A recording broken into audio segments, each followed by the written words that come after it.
All right, good afternoon, everyone, and welcome to Facebook Live here at Albuquerque Isotopes Park. If you're watching this, it's probably because you're at the office and you should be paying attention and doing your job, but you're not. But that's kind of cool because we wanted to give you some interesting content today because John Eli happened to be coming by Albuquerque. Welcome back to Isotopes Park. Good to be here. John pitched for the Isotopes 2010, 2011, 2012. The 2012 season, by far the best performance that any Isotopes pitchers had that season. One of the best in PCL history over the last 20 years or so. So let's just start off and tell us, what are you driving through town? What are you up to? You're no longer a pitcher. You're now going to be a pitching coach. Tell us what's new in your life here now. Oh yeah, my arm stopped working for me, so I decided to become a coach. You know, those who can't do coach, right? But we're back. We're coming through, moving to Phoenix semi-permanently, and no trip to Phoenix is complete without a stop at Isotope Stadium with me and my beautiful girlfriend Kelly and Stevie. If anybody remembers, Stevie, come here, buddy. Come here, Stevie. He's so busy. He's a little Facebook shy.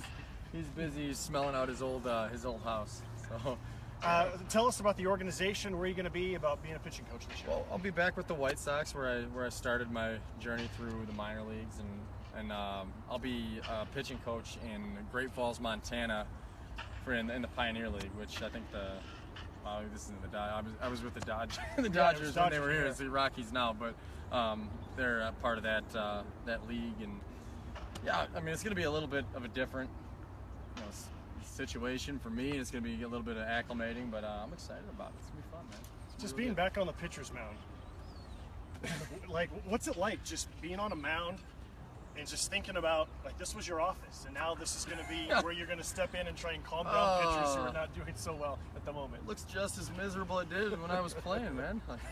So does the old neck turn looking over the 400 sign like I was used to doing.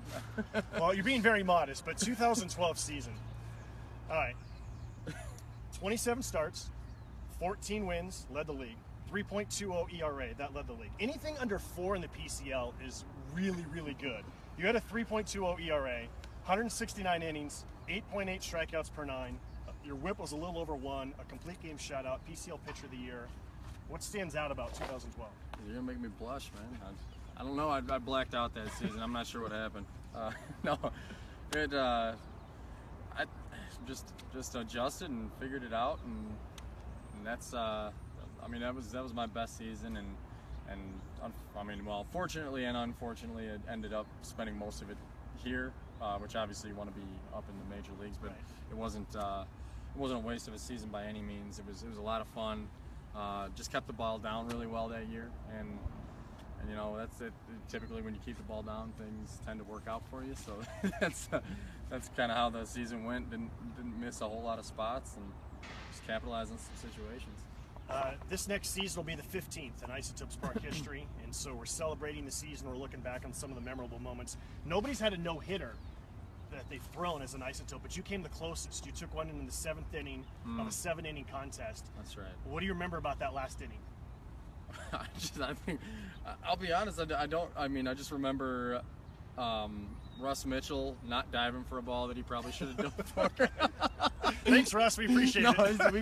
we give him a hard time about that. No, it was a shot down the line finally. You know, it was the last pitch. I just went away from what I had been doing good all day. I was like, all right, well, I can go in on this guy, and he just turned on it and ended up hitting a skipping freaking line drive that hit the top of the bag and skipped fouls.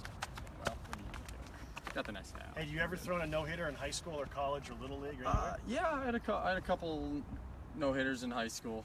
I don't remember if I threw any in college. Might have had one, and I don't remember. But I know I never threw one. That was the closest I ever came since my high school career, and that was a lot of fun. We made you blush earlier. We're going to make you blush again because there's a very famous Sports Illustrated cover. Now, in 1981, Fernando Mania took baseball by storm, and the headline in Sports Illustrated said, Fernando Mania. And then in 2010, John Eli took the National League by storm. And thanks to the brilliance of the internet, a Sports Illustrated cover, which was not real, but is still amazing, called Eli Mania.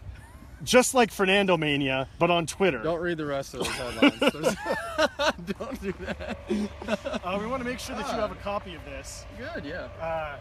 Besides the headlines that we probably shouldn't read, do you remember the first time you saw that? I do, yeah.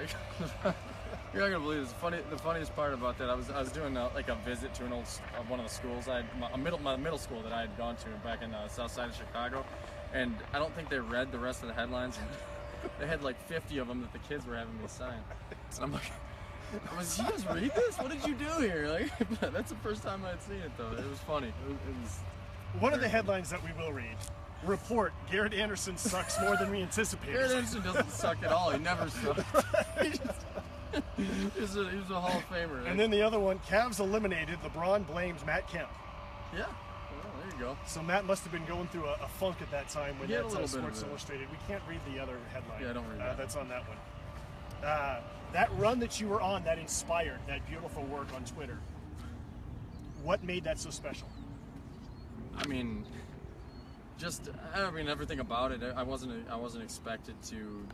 I went up for a spot start, and then it just kind of took off, and just really kept on piling quality start after quality start, and I wasn't really thinking much about it. I was just trying to win ball games, and it just really snowballed, turned into this whole thing where people were printing up freaking fake Sports Illustrated things. It was a lot of fun, though, man. I mean, it was the big leagues, of course. It was fun, but for me, it was life changing, and I can't say.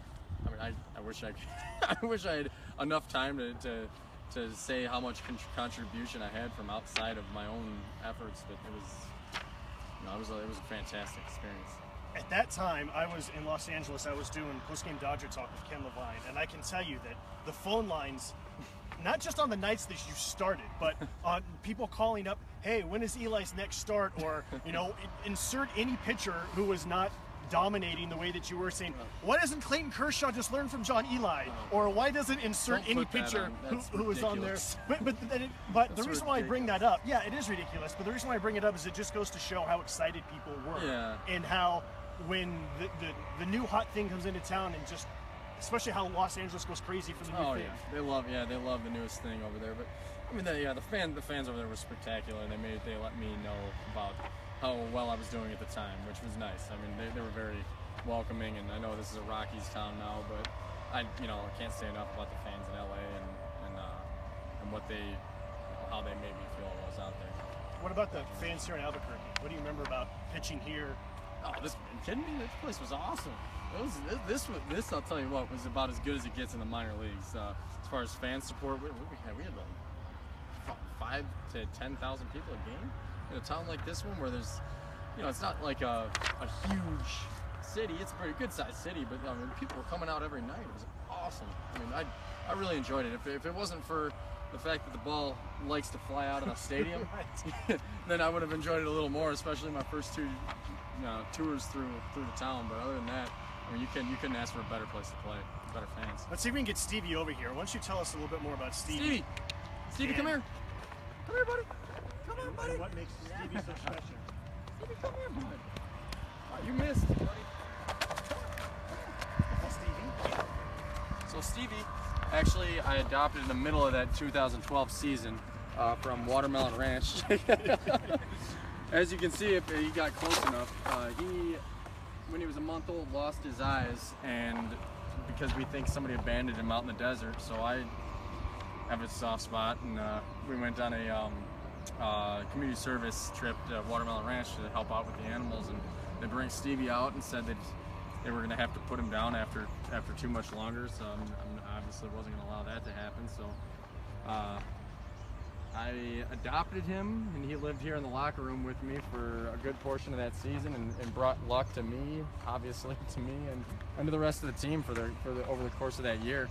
And I mean, his story speaks for itself about as much courage as you can find in a living creature as it possibly gets. He's happy as a clam, and about as spoiled as a dog can possibly be. How old is he? How's he doing now?